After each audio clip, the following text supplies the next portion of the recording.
fornecidos por ele mesmo. Quem somos nós para fazer uma biografia de Hermínio Miranda? Ele escreveu o seguinte: ele é natural de Volta Redonda, estado do Rio, onde nasceu a 5 de janeiro, fala o ano? Pode? De 1920.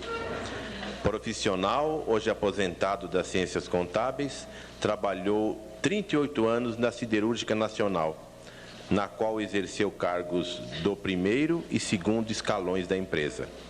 No Espiritismo, começou a colaborar em Reformador, órgão da Federação Espírita Brasileira, em 1956, e posteriormente em outros veículos da imprensa espírita, com cerca de 500 artigos publicados.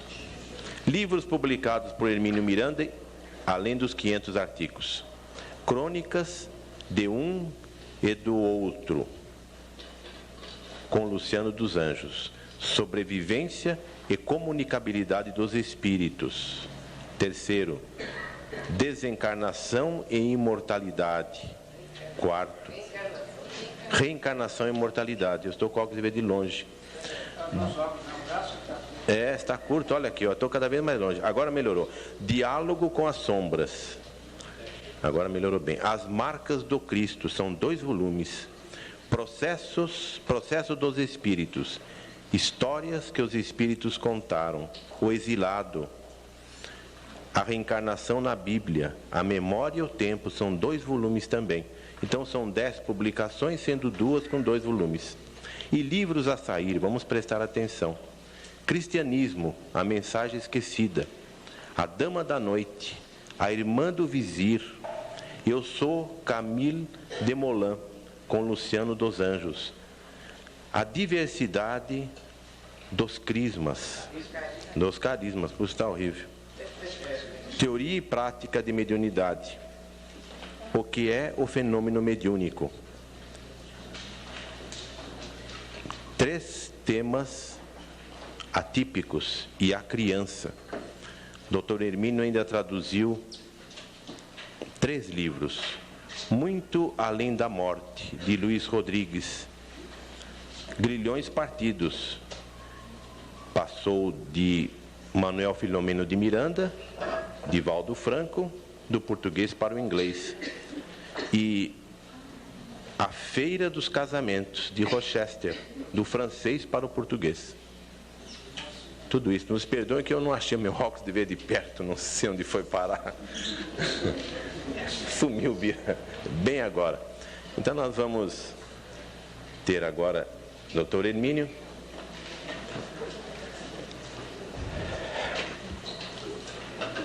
Novamente, enquanto o Hermínio toma o fôlego, nosso programa será sem intervalo.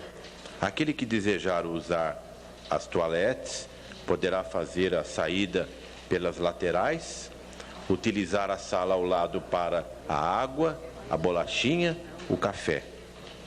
Nosso companheiro Hermínio Miranda, ele dispõe agora até às 18 horas para sua apresentação. Se desejar fazer o intervalo técnico, poderá fazer quando desejar. Questão das perguntas eu fiz aqui. Minhas queridas irmãs, meus caros irmãos, muito obrigado, na parte que me toca, pela presença de vocês todos. Pois é isso, o nosso Divaldo nos deixou aqui, como vocês viram, com toda essa responsabilidade, depois da sua inesquecível palestra e exposição,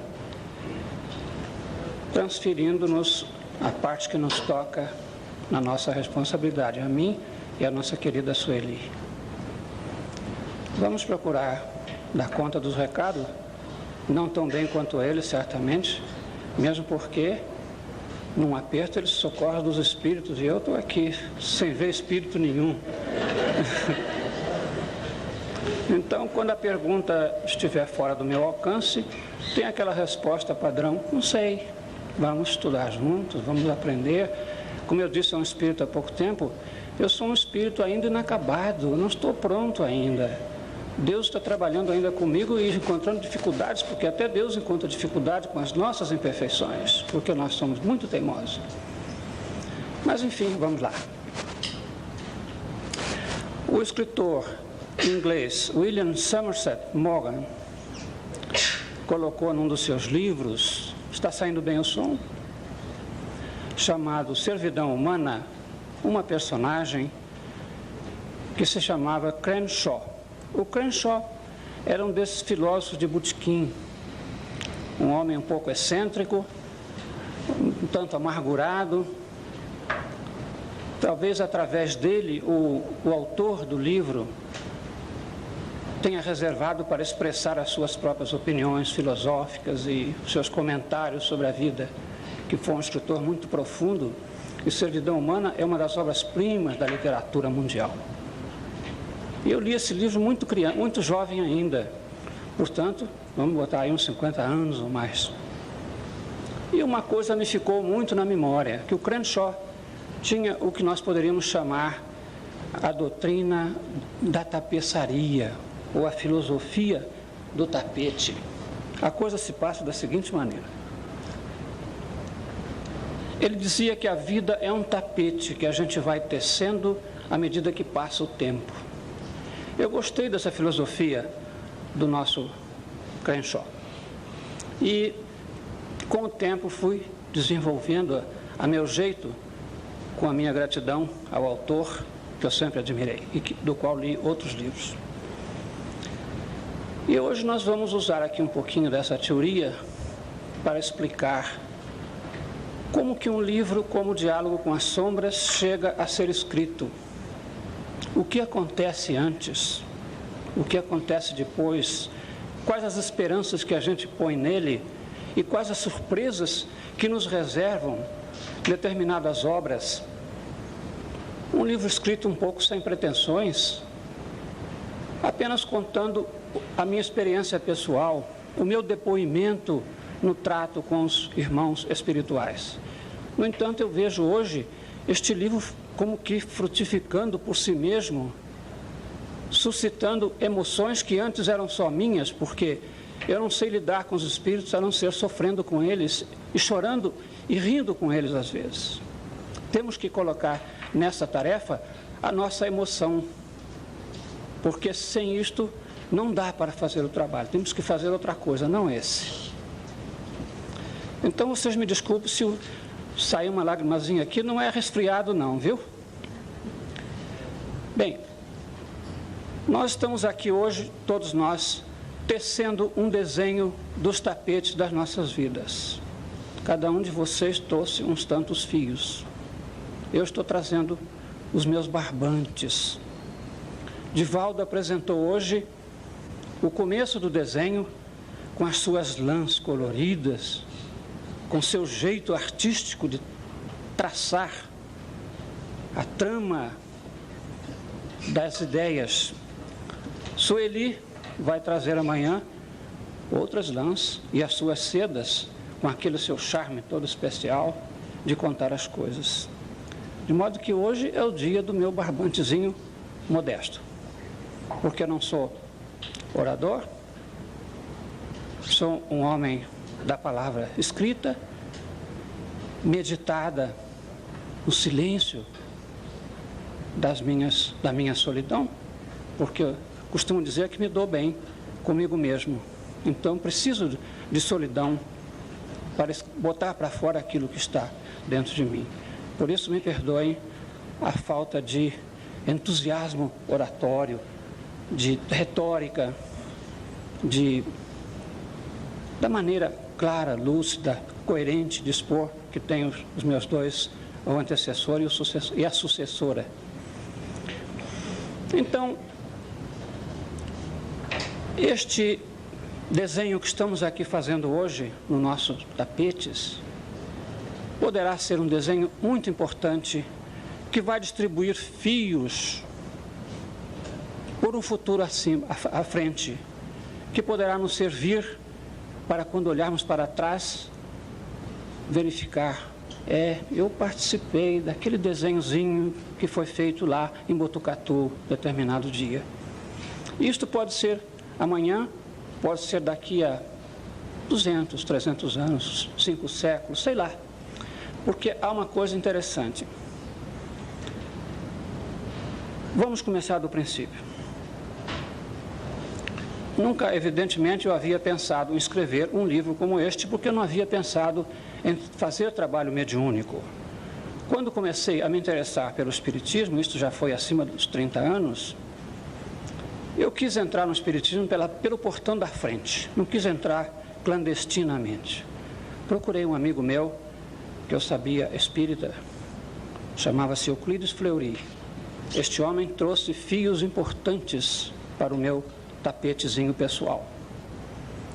Fleury, por onde eu começo? O que é que eu leio para saber o que é essa história de espiritismo?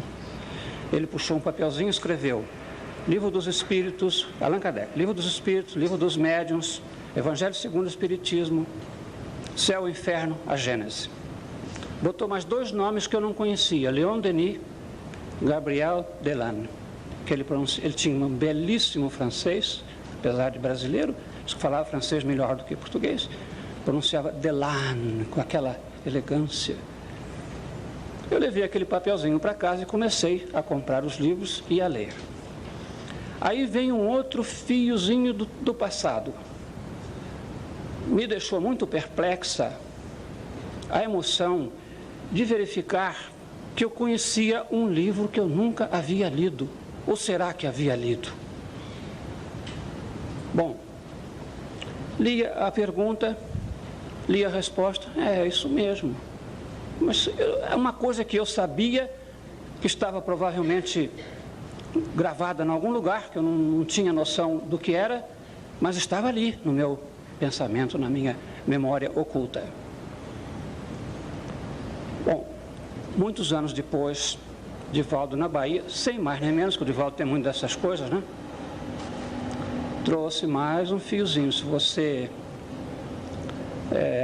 na vida anterior, conheceu pessoalmente o Kardec, falou com ele algumas vezes, fez muitas perguntas, e é por isso que você, hoje, ao ler o Livro dos Espíritos, você teve essa sensação. Bem, esta passagem pela França é uma outra novela que eu não vou ter tempo de contar para vocês aqui, porque era um cidadão inglês que viveu uma existência muito longa, sendo que os últimos 15 anos dessa existência foram vividos em Paris. Uma espécie de exílio voluntário, não muito voluntário. Não por motivos políticos, mas, como direi, emocionais. Prefiro que manter a minha discreção britânica. E lá fiquei de 1851 até 1866, quando desencarnei aos 85 anos de idade. Ora, 51 a 66 foi o período em que Kardec lançou praticamente, acho que toda a codificação. Não é isso? Vocês têm de me correr as datas? 66, acho que foi o último livro, acho que é de 66. A Gênese. Então, naquele período, é claro que eu me interessando por todas essas ideias, é evidente que os livros me interessariam, e daí porque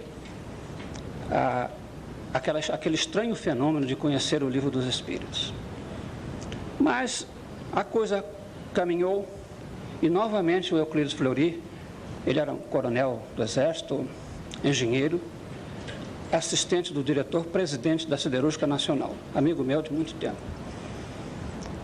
Fleury me telefonou um domingo pela manhã e disse que tinha acabado de conhecer um cidadão porto-riquenho, Luiz Rodrigues, Luiz com S, Rodrigues com Z, ele era porto-riquenho, que escrevera um livro publicado nos Estados Unidos em inglês, com o título God Bless the Devil, Deus abençoe o diabo, um título um pouco desusado, que ele estava traduzindo aquele livro e me convidava para trabalhar também nessa tradução.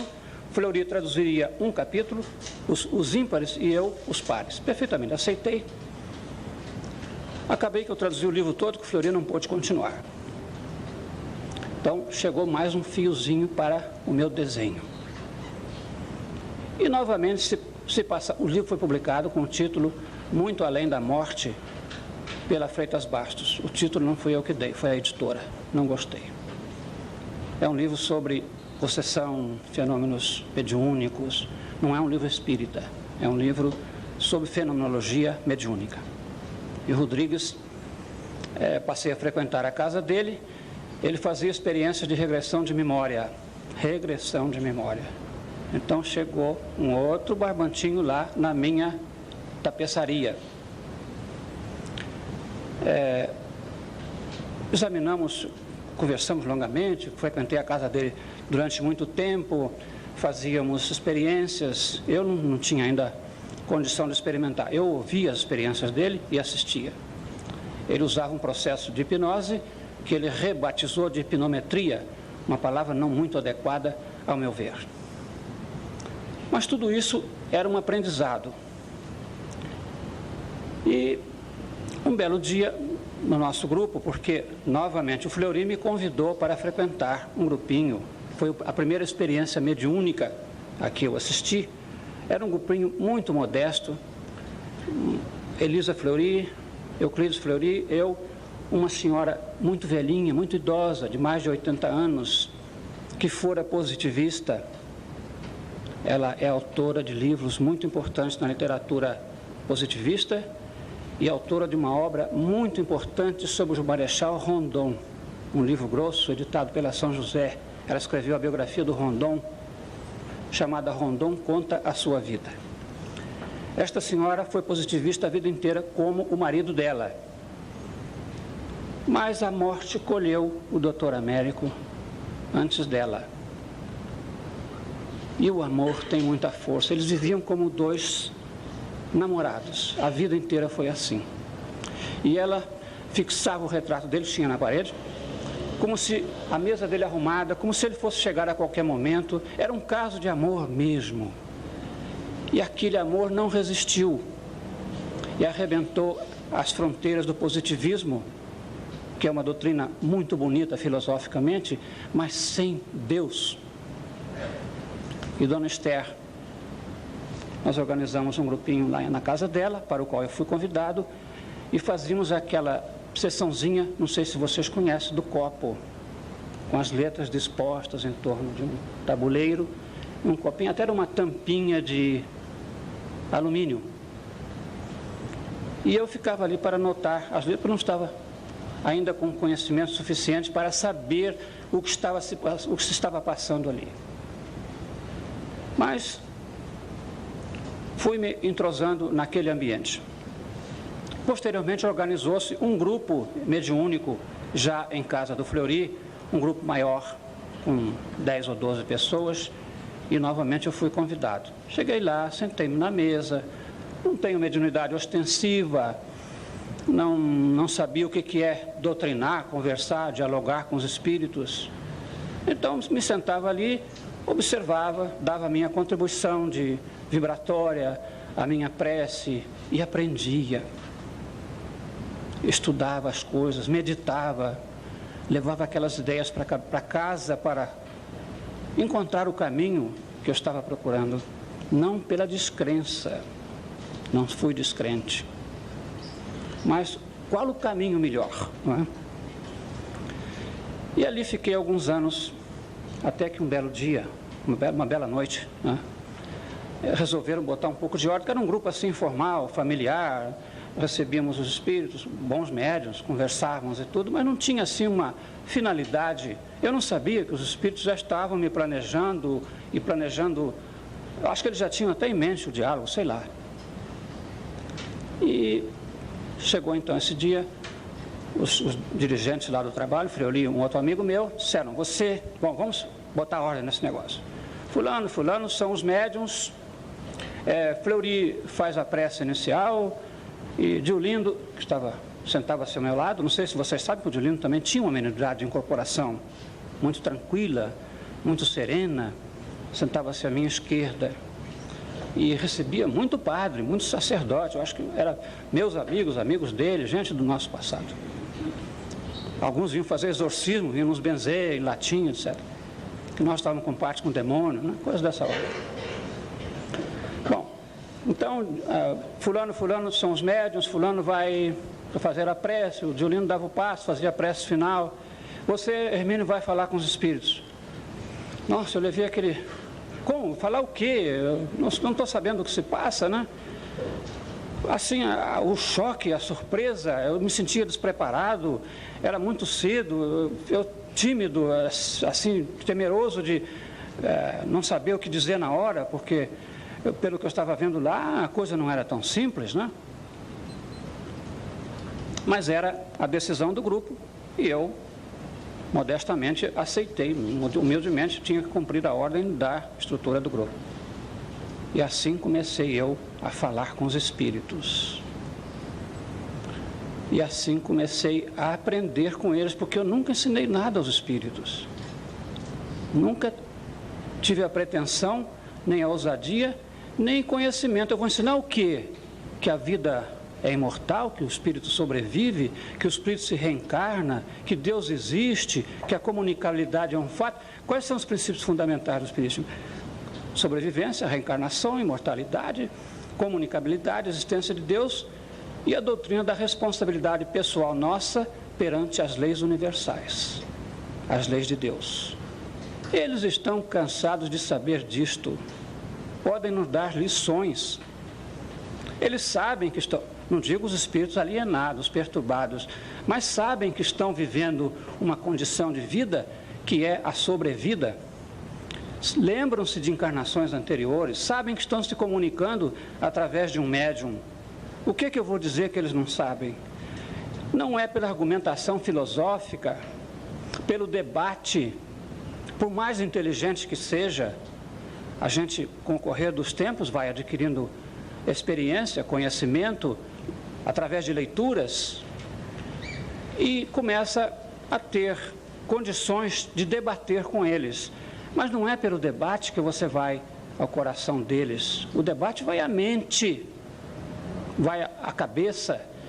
E se você não achar o caminho do coração, você não vai chegar lá. Não vai mesmo. Porque no debate, eles são, às vezes, mais inteligentes do que nós, muito mais bem preparados intelectualmente, e têm uma visão muito mais ampla do que nós metidos num corpo de carne. Especialmente a mim, que sou mediunicamente cego, eu não vejo nada, não ouço nada, não tenho o menor... É como se fosse... acho que para mim o espírito nem existe. Se fosse baseado no meu testemunho visual e auditivo, eu não poderia dar testemunho nenhum disso. Então, muito cedo eu descobri isto. Ainda há pouco tempo, um espírito amigo me disse isto na nossa reunião, que quando o espírito chega assim, indignado, valente, querendo virar a mesa e impõe condições e faz ameaças, não adianta, você deixa ele falar. É como eu costumo dizer, vem aquele vagalhão no mar, né? Se você bota um rochedo na frente, ele explode, faz aquele festival de água. Se ele cai na praia da areia, desmancha todo, com aquela suavidade, né? A água vai se alongando na areia, depois volta para o mar. Então é preciso deixar que ele solte aquele impacto, aquele impulso dele, no momento em que ele retorna a uma condição mais razoável, está na hora de nós começarmos a falar. Mas buscando sempre onde está a emoção nesse espírito. Que corda que eu vou tocar? Às vezes você nem sabe que corda você vai tocar. Qual é a palavra que você vai dizer que vai mexer naquela corda específica? Isto me causa, às vezes, verdadeiras perplexidades, porque cada reunião é uma lição nova, é uma contribuição diferente, não tem uma reunião igual a outra, é tudo diferente. A gente nunca sabe das coisas com aquela certeza, não, eu vou fazer isso assim, assim, vou dizer, não pode, não. As reuniões não são planejadas por nós. Eu digo sempre, nós encarnados que participamos de grupos mediúnicos, fazemos muito quando não atrapalhamos os espíritos. A gente se senta ali com uma oferenda de trabalho.